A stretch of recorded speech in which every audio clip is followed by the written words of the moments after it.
Kanagaraj sir, நீங்க டீலிமிட்டேஷனுக்காக எல்லாத்தையும் meeting பண்ணுங்க, எல்லாரையும் வர சொல்லுங்க, எல்லாமே ஒன்று, அதெல்லாமே யாரும் வந்து வேணாம் அப்படின்லாம் சொல்லல.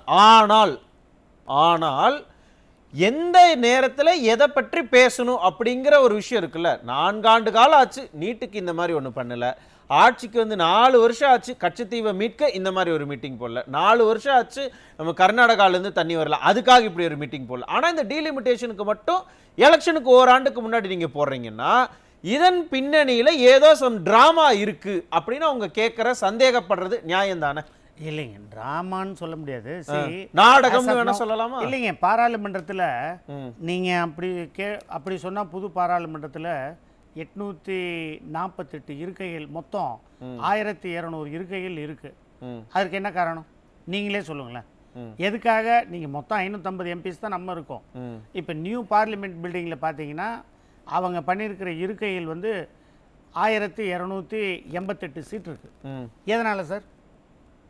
சார் விரிவாக்கம் பண்றாங்க, அவ்வளோதான். டீலிமிட்டேஷன் தானே, விரிவாக்கம்னு சொல்லிட்டீங்கல்ல சார். நாடாளுமன்றத்தை தான் விரிவாக்கம் பண்ணியிருக்காங்க. ஆமாங்க, நாடாளுமன்றம் என்ன நம்ம போய் உட்காந்துட்டு வர்றதுக்கா இல்லை நீங்கள் நான் போகிறதுக்கா?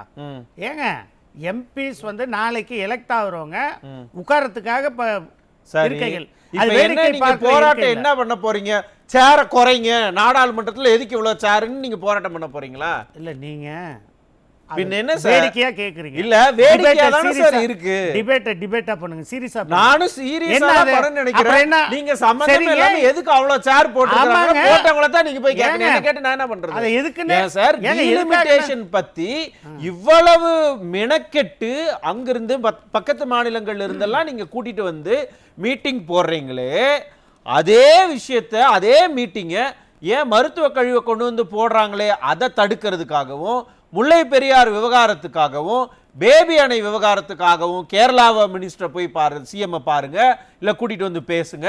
கர்நாடகா இதே டி.கே. சிவகுமார் என்ன சொன்னாரு? ஒரு சொட்டு தண்ணி கூட நாங்க தரமாட்டோம் அப்படின்னு சொன்னார்ல. அதை பத்தி வாங்க பேசுங்க. ஏன் அதை பத்தி எல்லாம் நீங்க பேச துணியல? என்ன காரணம்னு கேட்கறாங்க. இப்பதான் டீலிமிட்டேஷனுக்கு வந்தீங்க, இப்ப காவிரிக்கும் முல்லை பெரியாருக்கும் போயிட்டீங்கன்னா இப்ப எதுக்கு பதில் சொல்லுங்க?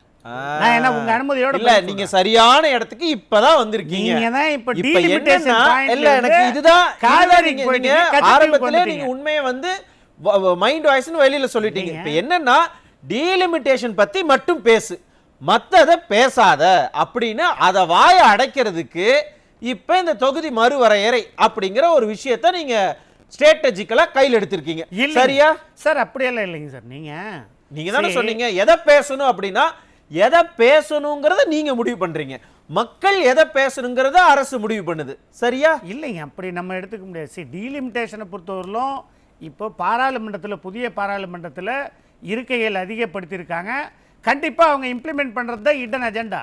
அதுல எந்த விதமான சந்தேகமும் இல்லை. கனகராஜ் சார், ஒரு விஷயத்தை மட்டும் உங்களுக்கு நான் தெளிவு, அது டிராமான்னு எப்படி சொல்றீங்க? ஒரு நிமிஷம் இருங்க, ஒரு விஷயத்தை நான் தெளிவுபடுத்தேன். சொல்லுங்க சார். இந்த டீலிமிட்டேஷன் விவகாரத்துக்கு நீங்க வந்து மாநில உரிமைகளை காக்கணும் அப்படிங்கிறதுக்கு எல்லா கட்சிகளும், தமிழகத்தை பொறுத்த வரைக்கும் பாஜக அல்லாத, பாஜக கூட்டணி இல்லாத அனைத்து எல்லா கட்சிகளுமே ஓகே தான் சொல்லியிருக்கிறாங்க. அதை அவங்க வந்து வரவேற்று தான் இருக்கிறாங்க. எஸ், இது நம்மளுடைய மாநில. அதிமுக உட்பட இன்னைக்கு சிஎம் கூட அதுக்கு நன்றி சொன்னார். அதிமுக உட்பட கட்சிகள்லாம் அதுக்கு வந்து வரவேற்பு கொடுத்திருக்காங்க. நன்றின்னு சொல்றீங்க. ஒரு நிமிஷம் இருங்க சார். அந்த கொள்கைய அரசு வச்சிருக்கல, அந்த கொள்கை, அந்த கொள்கையில இங்க பிரச்சனை கிடையாது. ஆனா நீங்க மீட்டிங் போடுறங்கிற பேர்ல மற்ற மாநில முதலமைச்சர்களை கூட்டிட்டு வந்து இங்க ஒரு ஸ்டார் ஹோட்டல்ல ஒரு மிகப்பெரிய ஃபங்க்ஷன் மாதிரி சில விஷயங்களை பண்றீங்களே, இதுக்கு நீங்க பண்றதுக்கு நம்ம பிரச்சனை சார்ந்து ஏன் பண்ணல அப்படின்னு கேக்குறாங்க. புரியுதா? இப்ப ரெண்டுக்குமே ஆன்சர் பண்றேன். சொல்லுங்க. as of now இப்ப இது வந்து ஒரு ஸ்டார்டிங் பாயிண்ட். இது நாள் வரையிலும் சவுத் இந்தியால முதல்வர்கள் வந்து இந்த அளவுக்கு ஒரு முன்னெடுப்பா எடுத்து பேசினது கிடையாது, உட்கார்ந்து பேசினது கிடையாது. சோ இப்ப இந்த டீலிமிட்டேஷன் பேசினது கிடையாது. நீங்க வேணா மறந்துருக்கலாம் சார். கிருஷ்ணா நதிநீர் விவகாரம் வந்த பொழுது நம்ம தமிழகத்தில் 2019 மிகப்பெரிய தண்ணீர் பஞ்சம் இருந்தது. அப்பொழுது கிருஷ்ணா நதிநீர் வேணும் அப்படிங்கிறதுக்காக இங்கிருந்து அமைச்சர்கள் 3 பேரை அப்போதைய முதலமைச்சர் எடப்பாடி கே பழனிசாமி ஆந்திராவிற்கு அனுப்பி வைத்தார். அப்போதைய முதலமைச்சர் கிட்ட அவங்க பேசினாங்க, உடனடியாக கிருஷ்ணா நதிநீர் இங்க வந்துச்சு. அதே போல கேரளாவுல பேசினார், அங்கிருந்து ட்ரெயின்ல தண்ணி அனுப்பிச்சு வச்சாங்க, அதெல்லாம் உங்களுக்கு மறந்துருச்சா? அதை தாங்க சொல்றேன், அதை தாங்க நானும் சொல்லிட்டு இருக்கிறேன். ஒரு சொன்னீங்க இந்த மாதிரி ஏதாவது நடந்திருக்கா? இந்த மாதிரி ஏதாவது நடந்திருக்காங்க? பர்மனண்டா சில ப்ராப்ளம்கள் நமக்கு இருக்கு. காவிரி இஷ்யூ எடுத்துக்கங்க. இன்னைக்கு water management board, Kaveri water management authority கூட்டம் கூட்டப்பட்டு 5000 கியூசெக் வேணும்னு சொல்லி, கனஅடி தண்ணி வேணும்னு சொல்லி ஆர்டர் போட்டு இம்ப்ளிமெண்ட் பண்ணாம சுப்ரீம் கோர்ட்ல கேட்டுட்டு இருக்கோம்.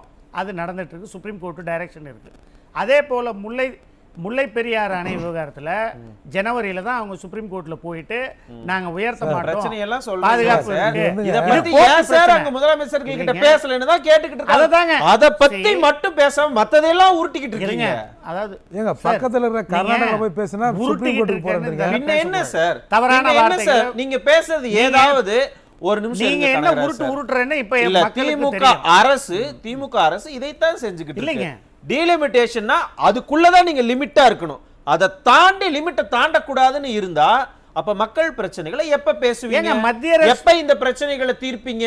ஏங்க இப்ப டீலிமிட்டேஷன்ன்றது மத்திய அரசாங்கத்தை பார்த்து மத்திய மைனாரிட்டி பாஜகவை எதிர்த்து இன்றைக்கு ஒரு அஜெண்டா வச்சு இப்பதான் first time in India 4 chief ministers உட்கார்ந்து பேசியிருக்காங்க. சரியா? அதனுடைய பிரதிபலன் என்ன? அது சொல்றாங்க. பிரதிபலன் என்னன்னா, as of now அவங்க வந்து அஜெண்டாஸ்ல ரெசல்யூஷன் பாஸ் பண்ணது ஒரு 6 ரெசல்யூஷன் மெயின் ரெசல்யூஷன் போட்டிருக்காங்க. நான் 6 ரெசல்யூஷன்ல என்ன அத்தாரிட்டி? இவங்க ஏதாவது அத்தாரிட்டியா? இப்ப நீங்க சொல்றீங்களா காவிரி மேலாண்மை ஆணையமோ அதெல்லாம் இருக்குல்ல, அந்த மாதிரி ஏதாவது அத்தாரிட்டியா?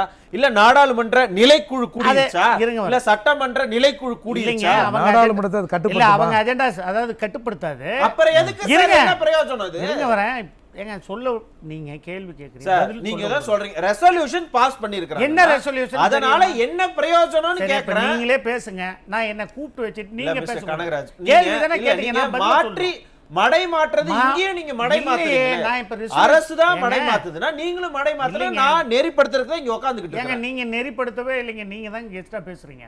பரவாயில்ல விடுங்க, நான் உங்களுக்கே சேர்த்து. நீங்க அப்ப தப்பா பேசினா அப்புறம் நான் பேசாம அப்படியே உட்கார்ந்துட்டு இருந்தா அப்புறம் எனக்கு என்ன இங்க வேற? தப்பா பேசவே இல்லையே, என்ன பேசணும்? எது தப்புன்றீங்க? பாத்தீங்களா 4 ரெசல்யூஷன் போட்டாங்க. யாரும் பேசக்கூடாது அப்படிங்கிற இந்த மனநிலையை தயவு செஞ்சு மாத்திக்கங்க. நீங்க உங்களுடைய கேட்ட கேள்விக்கு நீங்க பதிலுக்கு வாங்க. இப்ப உங்க அனுமதியோட பேசுறேன். என்னோட அனுமதியே நான் தரேன், அன்இன்டரப்டடா தரேன். நீங்க கேட்ட கேள்விக்கு பதிலுக்கு வாங்க. இடைமறிக்கிறதுக்கு 2 பேர் இருக்காங்க. அவங்க யாரை இடைமறிக்கல, நீங்க பாட்டு சொல்லுங்க. நீங்க நேரா பதிலுக்கு வந்தீங்கன்னா நான் கேட்க போறேன். அதாவது 6 ரெசல்யூஷன் போட்டிருக்காங்க, உண்மையா இல்லையா? 6 ரெசல்யூஷன் ஜாயிண்ட் ஆக்ஷன் கமிட்டி கேக்குறீங்க. அப்புறம் ஏதாவது பேசினா ஏன் பேசுறீங்க? அது விடுங்க. 6 ரெசல்யூஷன் போட்டிருக்காங்க. அதுல 4வது ரெசல்யூஷன் என்ன சொல்லுதுன்னா, மெயின் ரெசல்யூஷன் என்னை பொறுத்தவரையில் நான் எப்படி பார்த்துக்கிறேன்னா, அனைத்து தென்னிந்தியாவை சேர்ந்த அனைத்து பாராளுமன்ற உறுப்பினர்களை 30% நம்ம வச்சுருக்கோம். இன்றைக்கி பாராளுமன்றத்தில் 550க்கு ஈக்குவலாக 30% நம்ம கிட்ட இருக்கு. 180 சார் சும்மா தான் சார் வச்சிங்களா? அது என்னதுன்னு சொல்லுங்க சார். அவங்க என்ன சொல்லியிருக்காங்கன்னா 30% வச்சிருக்க எம்பிஸ் நம்ம எல்லாம் இனிமேல் பாராளுமன்றத்தில் எப்படி எல்லா இஷ்யூஸும் டீல் பண்றது, இந்த கூட்டம் இதோட முடியும். அனைத்துக்குமான கூட்டம் தான் இது. அப்ப வந்து இந்த கூட்டத்தை பேசினா மட்டும் ஏன் பேசுறேன்னு கேக்குறீங்களா? அதுதாங்க ஒரு நிமிஷம். அப்ப டீலிமிட்டேஷன்ல மட்டும்தான் இல்ல, டீலிமிட்டேஷன்ல மட்டும்தான் நம்ம இப்படி எல்லாரும் சேர்ந்து பேசணும். ஆனா நீட்டு விவகாரம் வந்தாலோ அல்லது காவிரி விவகாரம் வந்தாலோ இல்ல கச்சத்தீவு விவகாரம் வந்தாலோ வாங்க எல்லாரும் ஒன்னா பேசலான்னு ஏன் நீங்க சொல்ல மாட்டேங்கிறீங்க? என்னோட கேள்வி புரிஞ்ச முதல்ல இருந்து அதே இருங்க. இப்பதான் ஸ்டார்ட் பண்ணிருக்காங்க இந்த 6 தீர்மானங்கள். நாளைக்கு 6 பற்றியும் இருக்கும். 6 தீர்மானங்கள் நாளைக்கு. கர்நாடகால காவிரியுடைய நிலைப்பாடு என்ன? கேரளாவுல நீட் பத்தின நிலைப்பாடு என்ன? பஞ்சாப்ல நீட் பத்தின நிலைப்பாடு என்ன? ஏங்க நீட்டை பொறுத்தவரையிலும் தமிழக அரசாங்கம் எக்ஸம்ஷன் கேட்டோம், நம்ம அபாலிஷ் பண்ணணும்னு சொல்லிட்டோம். நமக்கு தேவையில்லை, விலக்கு வேணும்னு கேட்டுட்டு நிக்கிறோம். இதான் நம்ம stand. As of now government stand sir கேட்டுட்டு நிக்கிறோம். கேட்டுட்டு 4 வருஷமா நிக்கிட்டு தான் இருக்கீங்க. மத்திய மைனாரிட்டி பாஜகவை எதிர்த்து சார். ஆமா சார், மைனாரிட்டி பாஜக சொல்ல அந்த மைனாரிட்டி பாஜகவிடம் நீங்க கேட்டு வாங்குவீங்கன்னு நம்பித்தானே 39 எம்பிக்களுக்கு ஓட்டு போட்டு டெல்லிக்கு அனுப்புனாங்க. அவங்கள் என்ன செய்யறாங்கள் அப்படின்னு மக்கள் கேட்பாங்களா இல்லையா? சரி, as of now அவங்க கேட்காமலாம் இல்லைங்க. கவர்னரை பொறுத்தவரையிலும் ரெசல்யூஷன் என்ன கேட்டாங்க? கனிமொழியிடம் மன்னிப்பு கேட்கணும்னு கேட்டாங்க. நீட்டுக்கு ஆன்டியா பில் பாஸ் பண்ணி அசெம்பிளில மசோதா தாக்கல் ஆனது இல்லையா? சட்டம் கொண்டு வரப்பட்டது இல்லையா? என்ன அதனால என்ன பயன்? கவர்னருக்கு அனுப்பணும். அதனால என்ன பயன் விளைந்தது? பண்ணாரு. அதனால விளைந்த பயன் என்ன? அதனால நான் அன்இன்டரப்டடா இருக்கிறேன், நீங்க பதில் மட்டும் சொல்லுங்க. அதனால விளைந்த பயன் என்னன்னா நம்ம RSS Ravi, sorry RN Ravi அவர்கள் தான். வேற என்ன பாத்தீங்களா? அதுதான் என்ன அவர் வந்து உங்களுக்கு ஹெல்ப் பண்ணாரு, அதனால விளைந்த பயனா? இன்னைக்கு அவர் பாலமா பத்தி பேசும்பொழுது அவர் வந்து உங்களுக்கு ஹெல்ப் பண்ணாரு, சட்டமன்றத்துல யார் அந்த சார்னு கேட்கும்போது வந்து ஹெல்ப் பண்ணாரு, அதுதான் உங்களுடைய நட்பு விரிவடைஞ்சது, அதுதான் உங்களுக்கு கிடைச்ச பயனா? யார் அந்த சார்ன்றது அவர் வந்து ஹெல்ப் பண்ணாரு. நீங்க ஏங்க சட்டமன்றத்துல பேசும் பொழுது அவர் வந்து பிரச்சனை பண்ணிட்டு போனார் இல்லையா? அதனால எல்லாம் அந்த பிரச்சனை பத்தி பேசுனீங்க இல்லையா? அத சொன்னேன். இந்த மடை மாத்திரம் எல்லாம் இங்க வேணாம். இப்ப அந்த சாரை விடுங்க, இந்த சாருக்கு வாங்க. சொல்லுவோம். சிஎம் இருக்கிறாரு இல்லையா? எல்லா மாநில முதலமைச்சர் 7 மாநிலத்திலிருந்து அதிகாரிகள்லாம் வந்தாங்கல்ல, பேசுனீங்கல்ல, டீலிமிட்டேஷன் அப்படியே நிப்பாட்டிட்டாங்களா? அடுத்து என்ன பண்ண போறீங்க? அதுலயே ஒண்ணு இல்ல. ஆனா தமிழகத்துக்கு தேவையான விஷயங்கள்ல இதை செய்திருக்கலாமேன்னு ஒரு எதிர்க்கட்சி தலைவர் கேட்டா உடனே என்ன சொல்றாரு நீர்வளத்துறை அமைச்சர்? இதையெல்லாம் கேட்டா நம்ம ஊர்க்காரங்க, நம்ம ஆளுங்க, தமிழர்கள்லாம் கர்நாடகால இருக்கிறாங்க, அவங்களுக்கு பிரச்சனை வந்துரும்னு சொல்றாரு. இதுதான் ஒரு அரசுக்கு அழகா? இல்லைங்க, பிரச்சனை என்ன இல்லைங்க, தமிழக பிரச்சனைய இல்ல பிரச்சனை பண்ண சொல்றா. நீங்க சட்டமன்ற நிகழ்வை பாத்தீங்களா இல்லையா? இல்ல அவர் பேசுனதெல்லாம் லைவ்ல கட் பண்ணாம தான் போட்டாங்க. இருக்கு. நீங்க பேசுனது மட்டும் நீர்வளத்துறை அமைச்சர் பேசுனது கட் பண்ணாம தான் எடுத்து போட்டுருக்காங்க. சரி, எடுத்து பாருங்க சார். இப்ப நடக்க வேண்டிய பிரச்சனையை பாருங்க. நம்ம என்ன கேக்குறோம், நீங்க இப்ப கேக்குறது இப்பதான் ஒத்துக்கிட்டு இருக்கீங்க. நாங்களும் அதைத்தான் சொல்றோம். நடக்க வேண்டிய பிரச்சனைய, இருக்கிற பிரச்சனைய தீர்த்து வைக்கிறதுக்கு பாருங்க. கண்டிப்பா பாப்போங்க. ஏங்க இப்பதான் ஒரு காமன் அஜெண்டா வந்திருக்கு, பிளாட்ஃபார்ம் கிடைச்சிருக்கு. ஏங்க இனிமே ஏற்கனவே இந்தியா போட்டில காமன் அஜெண்டா இருக்கா இல்லையா? பேசுவாங்க. காவிரி பத்தி பேசலாம், முல்லை பெரியாரை பத்தி பேசலாம். 2024 எலெக்ஷனுக்கு காமன் மினிமம் ப்ரோக்ராம் அப்படின்னு ஒண்ணு போட்டாங்க. ஞாபகம் இருக்குன்னு நினைக்கிறேன் உங்களுக்கு. அது எல்லாத்தையும் நம்ம வந்து செயல்முறைப்படுத்திட்டோமா? நீங்க தான் சொல்லணும். எத்தனை தரவுகள் இருக்கா? இல்ல அந்த கூட்டணி பேராத ஞாபகம் இருக்கா? சொன்னீங்க தரவுகள் இருக்கா? அந்த கூட்டணி பேர் ஞாபகம் இருக்கா சார்? உங்களுக்கு என்ன தரவுகள் சார்? ஒரு நிமிஷம் இருங்க சார். நீங்க காங்கிரஸ் கட்சிக்காரர் தானே? அதுதான் இந்த எல்லாம் போட்டு வந்திருக்கீங்களா? காமன் மினிமம் ப்ரோக்ராம் காங்கிரஸ் தலைமையிலான இண்டி கூட்டணி அதுல தானே போட்டாங்க. உங்ககிட்டே தரவு இல்லங்கும் பொழுது உங்ககிட்ட இருக்கா உங்ககிட்ட இருக்கான்னு எல்லாத்தையும் கேக்குறீங்க. நான் சொல்லட்டுமா என்னென்ன நீங்க நிறைவேற்றிருக்கீங்க? உங்களால சொல்ல முடியுமா? நீட் பத்தின நிலைப்பாடு காமன் மினிமம் ப்ரோக்ராம்ல என்ன இருக்குன்னு கேட்டாங்க. இப்ப வரைக்கும் பதில் சொல்லிக்கீங்க. எலெக்ஷன் முடிஞ்சு எம்பியா போய் உட்கார்ந்துக்கிட்டீங்க. நீட்டை பத்தின கரெக்டா காமன் மினிமம் ப்ரோக்ராம்ல அருமை தலைவர் ராகுல் காந்தி எங்களுடைய நிலைப்பாடு, இந்திய தேசிய காங்கிரஸ் கட்சியினுடைய நிலைப்பாடு என்னன்னா, ஒரு மாநிலம் விருப்பம் இல்லை என்று சொல்லிவிட்டால் கண்டிப்பாக கல்விக் கொள்கையை மாநில பட்டியல் வைப்போம். ஏற்கனவே மத்திய பட்டியல் எல்லாரும் சேர்ந்தீங்கல்ல, செய்வோம்னு ரெசல்யூஷன் நிறைவேற்றிருக்கீங்கல்ல, அந்த ரெசல்யூஷன் இதெல்லாம் ஆட் பண்ண வேண்டியது. இதே போல நம்மளுடைய மாநில பிரச்சனைகளையும் பேசுவோம். இல்ல இனிமேல் மட்டும் கிடையாது, நம்ம எல்லாம் ஒண்ணா சேர்ந்துட்டோம், வாங்க எல்லாரும் சேர்ந்து போய் கதவை தட்டுவோம். இனிமே தான் பேசலாம். சரி, இப்பதானே அது டீலிமிட்டேஷனுக்கு ஒரு பிளாட்ஃபார்ம் உருவாக்கி இருக்காங்க ஜாயிண்ட் ஆக்ஷன் கமிட்டி. கடைசி வரைக்கும் சோ அந்த ஜாயிண்ட் ஆக்ஷன் கமிட்டி ஃபியூச்சர்ல கண்டிப்பா காமெடி மாதிரி இருக்கு சார். இல்லங்க கண்டிப்பா கூட கேட்பாங்க. அப்பவும் சொல்லிராதீங்கங்கற மாதிரி எவ்வளவு வேணாலும் மக்கள் கேட்பாங்க, எவ்வளவு வேணாலும் மக்கள் கேட்பாங்க. அப்ப கூட உண்மையை இத பத்தி பேசிர கூடாது. ஒன்லி டீலிமிட்டேஷன் லிமிட் பண்ணி வச்சிருக்கீங்க. சீரியஸான மேட்டர் காமெடி ஆகாதீங்க. மக்களுக்கு எல்லாம் தெரியும். காமெடி தான் சார். யார் காமெடி பண்றா, யார் சீரியஸா இருக்காங்க பாத்துக்கிட்டு தான் மக்களுக்கு தெரியும். ரொம்ப சீரியஸா எல்லாத்தையும் பாத்துக்கிட்டு கண்டிப்பா நான் திரும்ப வரேன். கனகராஜ் சார், என்னன்னா மறுபடியும் நீங்க விளம்பரத்துல மட்டும் தான் குறியா இருக்கீங்க, மத்தது ஒண்ணு இல்ல 4 வருஷமாங்கறாங்க. அப்புறம் ஏன் நீங்க விளம்பரப்படுத்துறீங்க டிபேட்ல? ஓஹோ, பேசக்கூடாதப்ப நீங்க தான். அதுதானே பாத்தீங்களா? இல்ல நீங்களே இப்ப உண்மையை ஒத்துக்கிட்டீங்க. விளம்பரப்படுத்துறாங்கன்னு நீங்க சொன்னீங்க. இல்ல சார், அப்புறம் ஏன் நம்ம டிபேட்ல விளம்பரப்படுத்துறோம்? சார் விளம்பரம் பெருமையா பேசுறது சார். சோ இது நன்றி. உங்களுக்கு கேள்வி கேக்குறதே உங்களுக்கு ஒரு விளம்பரமா தான் இருக்கு. அதாவது என்னன்னா பேசுபொருளா இருந்துகிட்டே இருக்கணும். பேசுபொருளா இருந்துகிட்டே இருக்குன்னா அப்ப சட்ட ஒழுங்கு பத்தி யாரும் பேசக்கூடாது, மற்ற பிரச்சனைகளை பேசக்கூடாதுங்கிறதுல தீர்க்கமா இருக்கிறீங்க. ஆமாங்க. அந்த ஏன் பேசுறீங்கன்னா அப்புறம் கேட்கறதுடைய கேள்வி அதுதான் இது. அது இல்லைங்க. நீங்க இப்போ டீலிமிட்டேஷன் விளம்பரத்துக்காக அவங்க செய்யறாங்கன்னு சொல்றீங்க சார் அது இங்க அந்த பாருங்க கூற்று உண்மைன்னா டீலிமிட்டேஷன் அந்த தொடர்பாக நடத்தின மீட்டிங்க்கு அந்த நேரத்துல அதுக்கு போடுற எஃபர்ட்டை ஏன் தமிழகத்தினுடைய பிரச்சனைகளுக்கு போடலங்கிறதா இங்க கேள்வி. அதுதான் இப்ப விவாதமா இருக்கு. புரியுதே இல்லையா உங்களுக்கு?